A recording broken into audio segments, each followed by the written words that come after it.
Bienvenue dans cette vidéo où nous allons apprendre à configurer Firefox. Donc on va l'installer, donc on va pas faire voir l'installation, vous allez directement sur Ninit et vous allez installer Firefox. Automatiquement vous aurez une page de garde assez sobre. Moi, vu que il m'a repéré un petit peu ce que je faisais, il m'offre quelques favoris. Donc là en fait on a l'impression d'être chez personne. Finalement on a sur l'accueil de Firefox. L'intérêt c'est qu'on est directement, quand on tape ici, peu importe ce que j'ai, on est directement dans Google. Ça peut se paramétrer. Donc on va voir déjà les premiers petits paramètres que je fais. Donc en général, moi je vais directement dans le coin ici. Donc là j'ai ouvert d'autres pages, mais c'est pour préfère pour tout à l'heure. Je fais un clic droit sur la partie violette. Et là je vais faire barre des menus. Je vais refaire un clic droit et barre personnelle, ce qui me permet de gérer mes favoris. L'intérêt d'avoir des favoris, la barre des favoris ici, ça permet de faire glisser tout simplement ce que je veux avoir tout de suite. Donc là par exemple j'ai envie de mettre ce site là, platonformation.com, en favori. Donc je vais juste cliquer sur l'information, le petit i où je prends tout le texte et je le déplace, ou le petit i et je l'emmène. Vous voyez, il se déplace et je l'emmène où je veux. Dans cette barre des favoris, je peux aussi mettre des dossiers, nouveau dossier, et par exemple, je vais mettre banque. L'intérêt, c'est que dans ce dossier, je mettrai tous les fichiers, tous les sites où j'aurai mes banques, j'aurai plus qu'à cliquer assez vite dessus. Donc là, je prémets juste, en fait, lui, quand je vais cliquer sur lui, il va juste faire un copier-coller de l'adresse dans la barre, tout simplement, et faire le entrer. Alors, Firefox, moi j'aime bien mettre la petite barre en haut, ça permet d'assez vite retrouver les favoris, les marque-pages, tous les autres marque-pages et tous les autres favoris. Après, le reste, je m'en sers pas énormément. Ce qui est intéressant dans Firefox, c'est la barre des téléchargements, la gestion des téléchargements qui est assez intéressante. Parce qu'on voit tout de suite ici avec la petite flèche bleue et on voit les téléchargements qui se font. Souvent dans Chrome, ça se met en bas dans le coin ici. Et dès que le téléchargement est fini, il disparaît. Donc l'intérêt, c'est que vous l'avez toujours ici, toujours un raccourci pour directement ouvrir le fichier des téléchargements. Donc de base, chaque fois que vous téléchargez sur Firefox, ça va dans les téléchargements, dans le dossier téléchargement. Ça peut changer ici. Donc maintenant, on va voir comment configurer un petit peu plus loin Firefox. Il faut être dans le menu de Firefox, c'est ici. Ça, on le verra tout à l'heure, ces petites icônes, mais vous aurez trois petites traits comme ça, c'est le menu. Donc pour décrypter ça, intéressant, c'est la nouvelle navigation navigation privée. L'intérêt de ce nouvelle feuille qui s'ouvre de Firefox, c'est que tout ce que je vais faire, les pages visitées, les recherches, les cookies ne seront pas enregistrés. Donc dès que je veux acheter un cadeau à quelqu'un et je veux pas avoir les pubs qui se retrouvent un peu de partout sur chacun des sites, du coup je vais faire une navigation privée tout simplement. Un des exemples bien sûr. Donc ce qui nous intéresse nous, ça sera les modules complémentaires, mais on va les chercher par l'intermédiaire des outils là-haut. Mais d'abord on va voir les options. Ce qui est bien de configurer, c'est déjà au niveau de l'accueil, savoir ce que vous voulez faire. Nous, on tombait sur une page un peu basique de Firefox. On peut aussi demander d'arriver sur une page web personnalisée et par exemple de tomber directement chez Google ou directement dans ma messagerie Gmail ou peu importe. Donc là, ça veut dire que dès que je vais ouvrir une page web et que je vais cliquer sur la petite maison, enfin, dès que je vais revenir et que je vais ouvrir Firefox, je vais tomber sur cette page-là.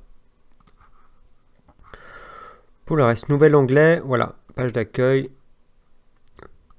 Là, il ne nous propose pas d'autre chose, donc tant pis pour nous.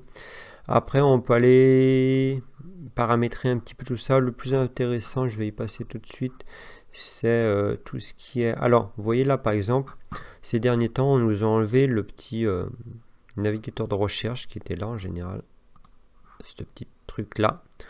En fait, il faut dire ça reste une barre de recherche. Donc, soit je tape directement le site si je le connais, mais il suffit que je me trompe et que je tape n'importe quoi. Forcément, il va m'envoyer, il essaie de m'envoyer vers cette vraie adresse là. C'est comme si je tapais sur le GPS et si je voulais aller à cette adresse là précise. Du coup, il ne la connaît pas. Il va me dire, je trouve pas ce site. Dès que j'enlève les W, hop là. Et il m'embête forcément ce petit point aussi, parce qu'il va croire que c'est une extension .fr, je sais pas quoi. Là forcément il m'envoie directement sur Google, donc finalement ça c'est une barre de recherche Google, donc forcément j'en ai pas spécialement besoin en fait. Donc si je suis assez habitué, je peux directement rester sur une forme assez basique de cette manière là. Je peux choisir mon moteur de recherche, intéressant. Donc dans les parties de vidéo moteur de recherche, je vous indiquerai justement l'intérêt de chaque moteur de recherche. Ce qui est surtout intéressant, c'est que dès que j'enregistre un mot de passe sur mon navigateur, il faut faire attention qu'en quelques clics, je peux aller les rechercher. Donc je vais aller voir les identifiants enregistrés. Donc vie privée et sécurité, identifiant enregistré. Là j'ai tous les sites que j'enregistre automatiquement et je peux afficher les mots de passe par ce biais là. Donc faire attention, si c'est un PC que vous laissez à disposition de tout le monde, ça veut dire si vous enregistrez tous les mots de passe, vos boîtes mail, pas de la banque, ils vont pas forcément s'enregistrer, mais tout ce qui est compte comme Amazon, eBay, etc., ben, ils vont tous s'enregistrer là finalement et accessible en quelques clics. Donc faire attention à ça. Aussi gros intérêt, quand on a oublié son mot de passe, on peut le retrouver par ce manière là. On a vu un petit peu la configuration, on va pas aller plus loin. L'intérêt de surtout Firefox, je l'aime beaucoup parce qu'on peut rajouter pas mal de petites extensions. Donc moi je vais vous faire voir celles que j'utilise qui sont le plus sympa.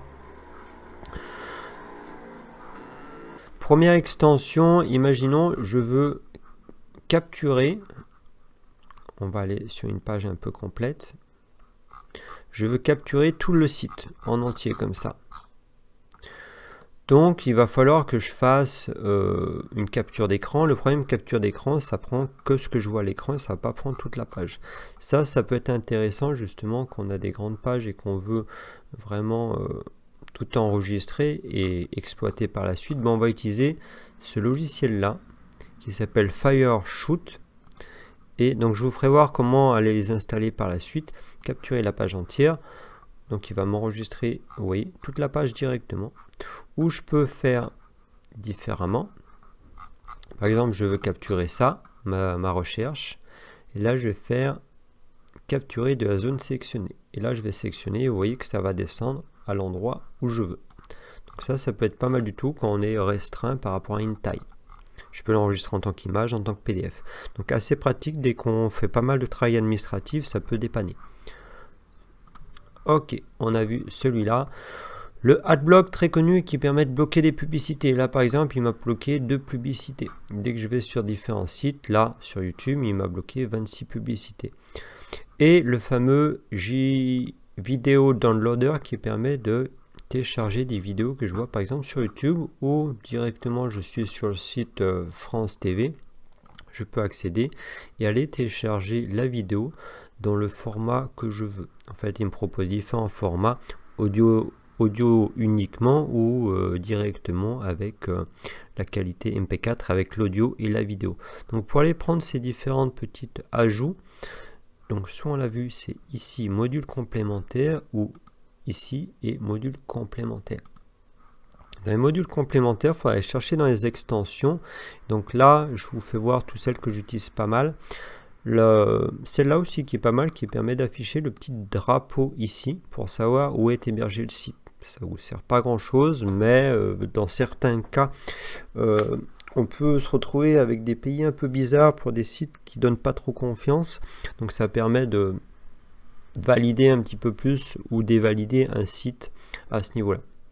La plupart ils sont quand même à l'étranger, beaucoup en Suisse, parce que des gros serveurs comme Infomaniac sont en Suisse par exemple. On va voir par rapport à Adblock, justement, Adblock, on va taper Adblock ici, en fait, dans cette petite zone de recherche. Et il va nous proposer tous les modules complémentaires qu'on peut mettre. Donc il suffit d'en cliquer sur un, peu importe lequel, et on va l'ajouter. Automatiquement, il va essayer de le mettre là, aucun intérêt d'en avoir deux, hein, bien sûr, ça fait en double, et on va l'ajouter directement. Tout simplement, en fait, c'est des extensions qui s'ajoutent à votre logiciel, tout simplement. Donc assez facile de faire sur Firefox. Sur Chrome, je vous le fais voir quand même. On peut les mettre aussi. Donc vous voyez que j'en ai plusieurs ici. Et j'ai à peu près mis les mêmes. Pour les installer, ça sera un petit peu différent. Il va falloir dire ici Adblock pour Chrome. Et là, je vais tomber sur cet endroit-là. La gestion du Chrome Web Store. Et je vais aller les chercher par ce biais-là, finalement. Alors, il y en a certaines que vous n'aurez pas. Justement, tout ce qui est pour télécharger des vidéos sur YouTube. Pourquoi? Parce que YouTube appartient à Google et Chrome appartient à Google et forcément il va moins vous autoriser à faire ce genre de manipulation. C'est pour ça que pour certains cas ça peut être bien d'avoir Firefox, surtout pour ce cas là en fait. L'autre intérêt que j'ai pas mis sur l'autre site, c'est la petite pipette là, donc plus intéressant pour ceux qui utilisent pas mal l'infographie. Je vais aller pipeter une couleur qui est sur mon site. Hop. Pas ici. On va aller là. Vous voyez, je vais aller pipeter la couleur et comme ça j'aurai le vrai code couleur là-haut. Et il va se copier directement et j'aurai plus le qu'à le coller dans mon logiciel de peinture. Donc voici, on a fait le tour un petit peu vite fait de tous les petits compléments qu'on peut faire très vite sur son explorateur. Donc la première chose, c'est qu'on va activer ou pas les barres des menus et surtout la barre des favoris et les classer de cette manière-là, qui est assez intéressant, et télécharger des petits plugins qui permettent soit de vous bloquer la publicité, donc c'est Adblock, soit des plugins comme ça qui vous permettent de faire des captures d'écran, ou télécharger les vidéos, tout ce qui est vidéo YouTube, mais aussi vidéos dans d'autres sites, permet de les garder en mémoire. Voici pour la configuration de Firefox. Je vous invite maintenant à passer aux vidéos suivantes.